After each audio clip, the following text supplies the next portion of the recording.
for picking up this rainbow wreath kit. Let's explore. If you picked up the grab and go kit, your area might look like this now. You've got a little bag of beads, you've got a package with pom-poms, cut out leaves, cut up flowers, and our cardboard wreath backing. If you picked up the rental kit, you're gonna have a warm color paint tray, a cool color paint tray, as well as some glue, cotton swabs, and some paintbrushes. For step one, I'm gonna suggest a dry run first. That means we don't need the paint just yet. But I'm gonna kind of arrange my flowers across my rainbow so they're kind of near each other, but also kind of spread apart. Every kit's gonna have different flowers in there, so every kit's gonna look a little different. Also gonna add in some leaves. You may choose to opt out of this part. That's gonna be up to you. Now that I have things arranged where I want them, I can start to glue things down. So here's where our cotton swab and our glue is gonna come into play. So I'm going to remove my flower, dip in a little bit of glue, trying to get it on the bottom. Press this into place, more or less where it was before. Cool, now to do it for the rest of these. I wanted to kind of show you the leaf because the leaf has a little bit of a lip to it, which means it's got a raised edge. Kind of only need to put the glue where it touches the background, so only where it's touching that rainbow background. I think I have everything in place with the glue, but we're gonna do a little test and make sure that they're all pretty well secure, and I'm gonna let this dry for a little bit. This could be like a good step one. Maybe now it's time to take a break outside if we're still allowed to, or maybe it's time for lunch, whatever it ends up being, so we can kind of give this one a little bit of a break and we'll come back to it later. For the next step, I'm gonna suggest you take out the warm colors. It'll just help us to maybe not blend our colors too much in the warm and the cool category. So we'll add the warm colors first, and then we'll come back and add our cool colors. Let's start with red. I'm gonna start with this one. We wanna get all of our edges, the petals. Oh, I kinda got that other flower too, that looks nice.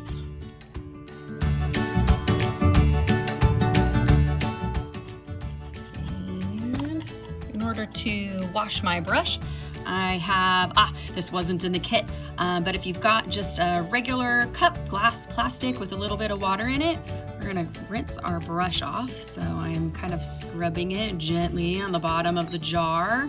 And then just like when we get out of the bathtub, we dry off on a towel. I kind of have this nice rag here that I can dry my brush off on and pick up my next color. Let's go for some yellow. Maybe we need a pop of yellow in the middle. I kind of like when the colors blend up, so it's okay if they get a little bit mixed. Maybe you even want to double dip. This is your art project. All right, I had a good time adding all of my warm sunset colors. You'll notice sometimes I put it just in the middle, sometimes it was the petals. I also ended up getting the background, just so it had kind of some interest in the background. We're gonna end up covering that up with some pom-poms too in the end. So that was the step with our warm colors.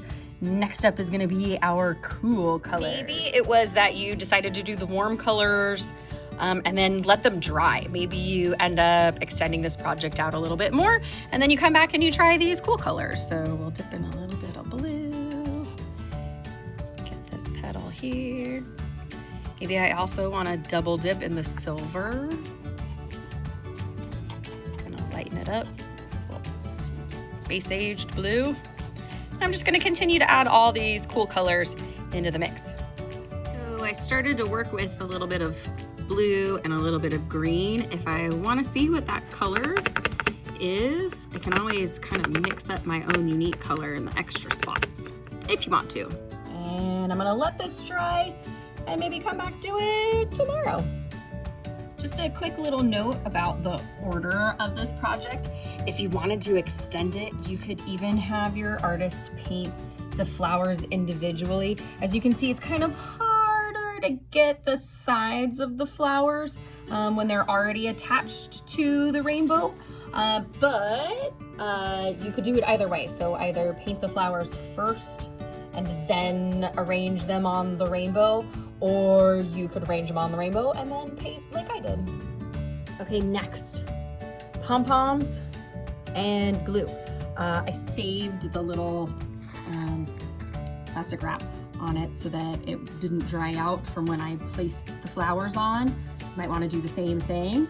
And I am just going to take this nice fluffy yellow pom-pom, dip it in the glue, and then find a nice spot for it to live, like here, right in the center of my flower. Pom-poms are going to be good to go in the middle of the flowers as well as the background. It'll kind of help fill it in and make it look like you've got a super lush wreath garden. All right, got some good pops of color on there and super soft.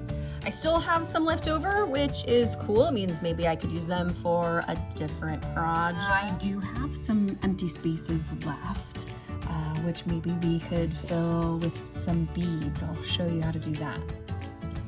So I sorted out some of these yellow beads and I'm gonna add them to that flower there. I'm gonna take out my Q-tip and get a little glue on it. And bring it on over to the flower. Get a nice little puddle in the middle. Since I already have my beads sorted, I can just add them to the mix. I love this layer. It adds a different kind of texture to the mix. Doing some sorting of the beads before you get them into the flower is gonna add an extra step to this project, and it's an awesome early math project. Even if you sort the beads in the beginning and it ends up being a rainbow in the flower, that's okay too. All set with a whole bunch of layers, which means it's exciting to look at over and over again. This is process art, which means yours is not going to look like mine. Yours is going to be unique, just like you.